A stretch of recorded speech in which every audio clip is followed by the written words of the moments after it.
Hello students, ಇವತ್ತು ನಾವು ಏನಪ್ಪ ಅಂತಂದ್ರೆ ಮೋಷ್ನಲ್ ಇ ಎಮ್ ಎಫ್ ಬಗ್ಗೆ ಡಿಸ್ಕಷನ್ ಮಾಡೋಣ ರೀ. So motional E M F ಅದ್ರ ಫಾರ್ಮುಲಾ ಏನು ಬರ್ತೈತಿ ಅಂದ್ರೆ B into L into V. So final answer B into L into V ಹೆಂಗೆ ಬಂತಪ್ಪ ಅಂತ ಅನ್ನೋದನ್ನು ನೋಡೋಣ. ಸೊ ಬಿ ಅಂದ್ರೆ ಮ್ಯಾಗ್ನೆಟಿಕ್ ಫೀಲ್ಡ್ ಸ್ಟ್ರೆಂತ್, ಎಲ್ ಅಂದ್ರೆ length of the conducting rod, V ಅಂತಂದ್ರೆ ಏನಪ್ಪ ಅಂದ್ರೆ velocity of the conductor moving. So ಇದೇನಪ್ಪ ಅಂದ್ರೆ motional E M F formula.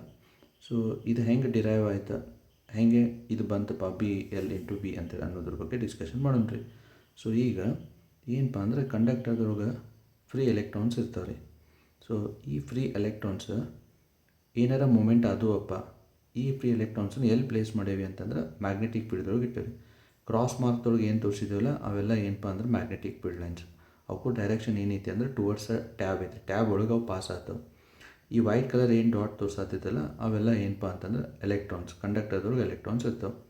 So ಯಾವಾಗ ನಾ ಇದನ್ನು ಮೂಮೆಂಟ್ ಮಾಡ್ತಾರಲ್ಲ ಮಾಡಿದ ಕೂಡಲೇ ಅಂತಂದ್ರೆ ಮ್ಯಾಗ್ನೆಟಿಕ್ ಫೋರ್ಸ್ ಎಕ್ಸ್ಪೀರಿಯನ್ಸ್ ಆಕೈತಿ ಎಲೆಕ್ಟ್ರಾನಿಗೆ. ಅದನ್ನು F is equal to q into v cross B ಬರೀತಾನೆ. ಇದಕ್ಕೆ ನಾ ಏನಂತ ಕರಿತೀವಪ್ಪ ಅಂದ್ರೆ ಲಾರೆನ್ಸ್ ಫೋರ್ಸ್ ಅಂತಲೂ ಕರಿತೀವಿ ರೀ. ಸೊ ಈಗ ಇದ್ರದ್ದು ಡೈರೆಕ್ಷನ್ಸ್ ನೋಡಬೇಕಪ್ಪ. ಸೊ ಯಾವ ಡೈರೆಕ್ಷನ್ದೊಳಗೆ ಮ್ಯಾಗ್ನೆಟಿಕ್ ಫೋರ್ಸ್ ಆ್ಯಕ್ಟ್ ಆಗ್ತೈತಿ ಅಂತೇಳಿ ಅನ್ನೋದನ್ನು ಸೊ ಫ್ಲೇಮಿಂಗ್ ರೈಟ್ ಹ್ಯಾಂಡ್ ರೂಲ್ಸ್ಲಿ ಅಪ್ಲೈ ಮಾಡ್ತೀವಿ. ಸೊ ಇಲ್ಲಿ ಏನಪ್ಪ ಅಂತಂದ್ರೆ ಫ್ಲೇಮಿಂಗ್ ರೈಟ್ ಹ್ಯಾಂಡ್ ರೂಲನ್ನು ಅಪ್ಲೈ ಮಾಡಬೇಕಾದ್ರೆ ವಿ ಮತ್ತು ಬಿದು ನೋಡ್ಬೇಕು. So velocity of that conductor movement ಮತ್ತು ಏನಪ್ಪ ಅಂದ್ರೆ ಮ್ಯಾಗ್ನೆಟಿಕ್ ಫೀಲ್ಡ್. ಸೊ ನಾವು ವಿದಿಂದ ಬಿ ಮಟ್ಟ ಏನು ಮಾಡಬೇಕಪ್ಪ ಅಂದ್ರೆ ಫಿಂಗರ್ಸನ್ನು ಕರ್ಲ್ ಮಾಡಬೇಕು ರೀ. ರೈಟ್ ಹ್ಯಾಂಡ್ ಫಿಂಗರ್ಸನ್ನು ಕರ್ಲ್ ಮಾಡಬೇಕು. ತಮ್ಮ ವಿಲ್ ಇಂಡಿಕೇಟಿಂಗ್ ಏನಪ್ಪ ಅಂದ್ರೆ ಮ್ಯಾಗ್ನೆಟಿಕ್ ಫೋರ್ಸ್ ಡೈರೆಕ್ಷನ್ ರೀ. ಸೊ ಈ ರೀತಿ ಏನಪ್ಪ ಅಂದ್ರೆ ಮ್ಯಾಗ್ನೆಟಿಕ್ ಫೋರ್ಸ್ ಡೈರೆಕ್ಷನ್ ಬಂತು. ಸೊ ಈ ಮ್ಯಾಗ್ನೆಟಿಕ್ ಡೈರೆಕ್ಷನ್ ಏನೈತಲ್ಲ ಇದು ಬರೋ ಪಾಸಿಟಿವ್ ಚಾರ್ಜ್ ರೀ. ಬಟ್ ಫಾರ್ ನೆಗೆಟಿವ್ ಚಾರ್ಜ್ ಏನಾಕೈತಿ ಅಂತಂದ್ರೆ ಈ ಮ್ಯಾಗ್ನೆಟಿಕ್ ಫೋರ್ಸ್ದು ಡೈರೆಕ್ಷನ್ ಎಲ್ಲಿ ಬರ್ತೈತಿ ಅಂತಂದ್ರೆ ಡೌನ್ವರ್ಡಿಗೆ ಬರ್ತೈತಿ ರೀ. ಈಗ ನಾವು ಏನಪ್ಪ ಅಂದ್ರೆ ಡೌನ್ವರ್ಡನ್ನು ಡೈರೆಕ್ಷನ್ ಕನ್ಸಿಡರೇಷನ್ ಮಾಡಬೇಕು. ಯಾಕಂತಂದ್ರೆ ಎಲೆಕ್ಟ್ರಾನ್ಸ್ ಅಲ್ಲಿ ಮೂಮೆಂಟ್ ಆಗ್ತವೆ.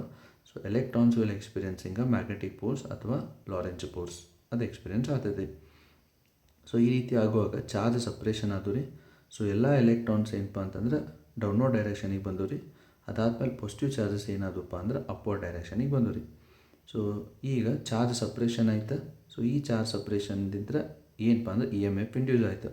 ಒಂದು ಕಡೆ ಪಾಸಿಟಿವ್ ಚಾರ್ಜ್, ಇನ್ನೊಂದು ಕಡೆ ಏನಪ್ಪ ಅಂದ್ರೆ ನೆಗೆಟಿವ್ ಚಾರ್ಜ್. ಸೊ ಇದಕ್ಕೆ ನಾವು ಏನಂತ ಕರಿತೀವಪ್ಪ ಅಂತಂದ್ರೆ ಮೋಷ್ನಲ್ ಇ ಎಮ್ ಎಫ್ ಅಂತೇಳಿ ಕರಿತೀವಿ ರೀ. ಸೊ ಈಗ ನೋಡಿರಿ, ಒಂದು ಕಡೆ ಪಾಸಿಟಿವ್ ಇನ್ನೊಂದು ಕಡೆ ನೆಗೆಟಿವ್ ಅಂದರೆ ಎಲೆಕ್ಟ್ರಿಕ್ ಫೀಲ್ಡ್ ಸೆಟಪ್ ಆಯಿತು.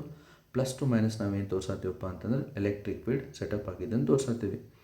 ಸೊ ಈಗ ನೆಕ್ಸ್ಟ್ ಏನಪ್ಪ ಅಂದ್ರೆ ಇದು ಮೋಷ್ನಲ್ ಇ ಎಮ್ ಎಫ್ ಎಲ್ಲಿ ಮಟ್ಟ ಆಕೈತಿ ಅಂತಂದ್ರೆ ಈ ಎಲೆಕ್ಟ್ರಾನ್ ಅನ್ನೋದು ಏನಪ್ಪ ಅಂದ್ರೆ ಎಕ್ಸ್ಪೀರಿಯನ್ಸ್ ಮಾಡ್ಕೊಳ್ಳೋ ಎರಡು ಫೋರ್ಸ್, ಒಂದು ಮ್ಯಾಗ್ನೆಟಿಕ್ ಫೋರ್ಸ್ ಡೌನ್ವರ್ಡ್ ಡೈರೆಕ್ಷನಿಗೆ, ಇನ್ನೊಂದು ಏನಪ್ಪ ಅಂತಂದ್ರೆ ಎಲೆಕ್ಟ್ರಿಕ್ ಫೋರ್ಸ್ ಅಪ್ವರ್ಡ್ ಡೈರೆಕ್ಷನಿಗೆ. ಇನಿಷಿಯಲಿ ಎಲೆಕ್ಟ್ರಿಕ್ ಫೋರ್ಸ್ ಏನು ಅಪ್ವರ್ಡ್ ಡೈರೆಕ್ಷನಿಗೆ ಇರ್ತೈತಲ್ಲ ಅದೇನಿರುತ್ತೆ ಅಂದ್ರೆ ಮಿನಿಮಮ್ ಕ್ವಾಂಟಿಟಿ ಇರುತ್ತೆ, ಅಂದ್ರೆ ಲೋ ವ್ಯಾಲ್ಯೂ ಇರ್ತೈತಿ. ಬಟ್ ಏನಪ್ಪ ಅಂತಂದ್ರೆ ಆಮೇಲೆ ಮೋಷ್ನಲ್ ಇ ಎಮ್ ಎಫ್ ಹಾಕೊಂತ ಏನಪ್ಪ ಅಂದ್ರೆ ಅದರದ್ದು ವ್ಯಾಲ್ಯೂ ಜಾಸ್ತಿ ಆಗ್ತದೆ ರೀ. ಯಾವುದೋ ಎಲೆಕ್ಟ್ರಿಕ್ ಫೋರ್ಸ್ದು ಯಾವಾಗ ಸ್ಟಾಪ್ ಆಕೈತಿ ಅಂತಂದ್ರೆ ಎಲೆಕ್ಟ್ರಿಕ್ ಫೋರ್ಸ ಮತ್ತು ಮ್ಯಾಗ್ನೆಟಿಕ್ ಫೋರ್ಸದ ವ್ಯಾಲ್ಯೂ ಎರಡೂ ಏನಾಗಬೇಕಪ್ಪ ಅಂತಂದ್ರೆ ಈಕ್ವಲ್ ಆಗಬೇಕಾ. ಅಲ್ಲಿ ಮಟನೂ ಮೋಷ್ನಲ್ ಇ ಎಮ್ ಎಫ್ ಆಕೈತಿ, ಅಲ್ಲಿ ಮಟನೂ ಏನಪ್ಪ ಅಂತಂದ್ರೆ ಚಾರ್ಜ್ ಸಪ್ರೇಷನ್ ಹಾಕವ್ರಿ. ಸೊ ಈಗ ಎಲೆಕ್ಟ್ರಿಕ್ ಫೋರ್ಸ್ ಅಂತಂದ್ರೆ ನಮ್ಮದು ಫಾರ್ಮುಲಾ ಕ್ಯೂ ಇಂಟು ಇ. ಆಮೇಲೆ ಮ್ಯಾಗ್ನೆಟಿಕ್ ಫೋರ್ಸ್ ಅಂತಂದ್ರೆ ಏನಪ್ಪ ಅಂದ್ರೆ q into v cross B.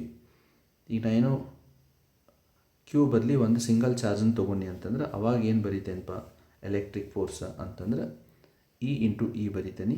So that is equal to ಏನಪ್ಪ ಅಂತಂದ್ರೆ e into v cross B ಬರೀತೇನೆ. So electric force is equal to ಏನಪ್ಪ ಅಂದ್ರೆ ಮ್ಯಾಗ್ನೆಟಿಕ್ ಫೋರ್ಸ್ ಅಂತೇಳಿ ಅನ್ನೋದು ಐತ್ರಿ. ಸೊ ಇಲ್ಲಿ ನೋಡಿ ಅಪ್ವರ್ಡ್ ಡೈರೆಕ್ಷನ್ದೊಳಗೆ ಅವ್ರದ್ದು ಫೋರ್ಸದ ವ್ಯಾಲ್ಯೂ ಜಾಸ್ತಿ ಹಾಕ್ಕೊಂತ ಹೋಗೈತಿ ಎಲೆಕ್ಟ್ರಿಕ್ ಫೋರ್ಸದ ರೀ. ಅಪ್ವರ್ಡ್ ಡೈರೆಕ್ಷನ್ದಾಗ ಎಲೆಕ್ಟ್ರಿಕ್ ಫೋರ್ಸದ. ಸೊ ಇದೇನಪ್ಪ ಅಂದ್ರೆ electric force E is equal to magnetic force ಏನಪ್ಪ ಅಂದ್ರೆ e v into B. So ಈಗ ಎರಡೂ ಕಡೆ ಏನಪ್ಪ ಅಂದ್ರೆ ಇ ಕಾಮನ್ ಅದ ರೀ, ಚಾರ್ಜ್ ಆಫ್ ದ ಎಲೆಕ್ಟ್ರಾನ್. ಈ charge of the electron cancel ಆದವು. ಸೊ ಉಳಿತೇನಪ್ಪ ಅಂತಂದ್ರೆ e is equal to v into B. ಮತ್ತು ನಮ್ಮ ಕರೆಂಟ್ ಎಲೆಕ್ಟ್ರಿಸಿಟಿ ಚಾಪ್ಟರ್ದೊಳಗೆ ನಾವೇನು ಸ್ಟಡಿ ಮಾಡಿದ್ದೀವಿ ಅಂದ್ರೆ ವಿ ಅಂದರೆ potential difference. So change in potential difference is equal to E into L ರೀ. ಇ ಅಂದರೆ ಎಲೆಕ್ಟ್ರಿಕ್ ಫೀಲ್ಡ್ ಸೆಟಪ್, ಎಲ್ ಅಂದರೆ ಏನಪ್ಪ ಅಂತಂದ್ರೆ length of the conducting rod. So ಈಗ ಈ ಇದ್ದಲ್ಲಿ ನಾ ವಿ ಡಿವೈಡೆಡ್ ಬೈ ಎಲ್ ಅನ್ನು ಸಬ್ಸ್ಟಿಟ್ಯೂಷನ್ ಮಾಡಿದ್ರೆ ನಂಗೆ ಏನು ಬರ್ತೈತಿ ಅಂದ್ರೆ final answer B into V into L. So ಏನು ಪೊಟೆನ್ಷಿಯಲ್ ಡಿಫ್ರೆನ್ಸ್ ಡೆವಲಪ್ಮೆಂಟ್ ಆಗೈತಿ. ಸೊ ಅಲ್ಲಿಗೆ ನಾ ಏನಪ್ಪ ಅಂದ್ರೆ ವೈರ್ ಕನೆಕ್ಷನ್ಸ್ ಮಾಡೀನಿ ರೀ. ಒಂದು ಸೈಡ್ ನೆಗೆಟಿವ್ ಚಾರ್ಜ, ಇನ್ನೊಂದು ಸೈಡ್ ಏನಪ್ಪ ಅಂತಂದ್ರೆ ಪಾಸಿಟಿವ್ ಚಾರ್ಜ. ಸೊ ಇದರಿಂದ ಏನಪ್ಪ ಅಂದ್ರೆ ಎಲೆಕ್ಟ್ರಿಕ್ ಫೀಲ್ಡ್ ಸೆಟಪ್ ಆಯ್ತು ರೀ. ಸೊ ಕ್ಲೋಸ್ ಸರ್ಕ್ಯೂಟ್ ಆಗಿದ್ದರಿಂದ ಅದನ್ನು ಡೆಲ್ಟಾ ವಿ ಅಂತ ಹೇಳ್ತಂತ ತೋರಿಸೋದನಿ. ಈಗ ಬಲ್ಬ್ ಏನಾಗೋದು ಅಂತಂದ್ರೆ ಗ್ಲೋ ಆಗೋದು ನೋಡಿರಿ. ಇಲ್ಲೇನಪ್ಪ ಅಂತಂದ್ರೆ ಒಂದು ಕಂಡಕ್ಟಿಂಗ್ ರಾಡ್ ಅದ್ರೊಳಗೆ ಏನೂ ಕರೆಂಟನ್ನು ಪಾಸ್ ಮಾಡಿಲ್ಲ, ಬರೀ ಜಸ್ಟ್ ಏನಪ್ಪ ಅಂತಂದ್ರೆ ಮ್ಯಾಗ್ನೆಟಿಕ್ ಫೀಲ್ಡ್ ಲೈನ್ಸ್ ಒಳಗೆ ಅದನ್ನು ಮೋಷನ್ ಮಾಡೀನಿ. ಸೊ ಬಿಕಾಸ್ ಆಫ್ ದಟ್ ಏನಪ್ಪ ಅಂತಂದ್ರೆ EMF ಪ್ರೊಡ್ಯೂಸ್ ಆಯಿತು. ಸೊ ಇದಿಷ್ಟು ಇಂಟ್ರೆಸ್ಟಿಂಗ್ ಏನು ಕಾನ್ಸೆಪ್ಟ್ ಐತಲ್ಲ ನಿಮ್ಗೆಲ್ಲರಿಗೂ ಅಂಡರ್ಸ್ಟ್ಯಾಂಡಿಂಗ್ ಆಯ್ತು ಅಂತ ತಿಳ್ಕೊತೀನಿ. ಮತ್ತು ಹಂಗೆ ಏನಾರು ಇಂಟ್ರೆಸ್ಟಿಂಗ್ ಕಾನ್ಸೆಪ್ಟ್ ನಿಮ್ಗೆ ಬೇಕಾಗಿತ್ತು ಅಂತಂದ್ರೆ ಕಮೆಂಟ್ ಹಾಕಿರಿ, ಆ ಟಾಪಿಕದ ಬಗ್ಗೆನೂ ನಾನು ಡಿಸ್ಕಷನ್ ಮಾಡ್ತೀನಿ. ಆಮೇಲೆ ಈ ರೀತಿ ಅನಿಮೇಟೆಡ್ ವೀಡಿಯೋಸ್ದೊಳಗೆ ನಾನು ನಿಮಗೆ ಅಪ್ಲೋಡ್ ಮಾಡ್ತೀನಿ. So thank you. ಮತ್ತೇನಪ್ಪ ಅಂದ್ರೆ ಈ ಚಾನಲಿಗೆ ಸಬ್ಸ್ಕ್ರೈಬ್ ಮಾಡೋದನ್ನು ಮರಿಬೇಡ್ರಿ.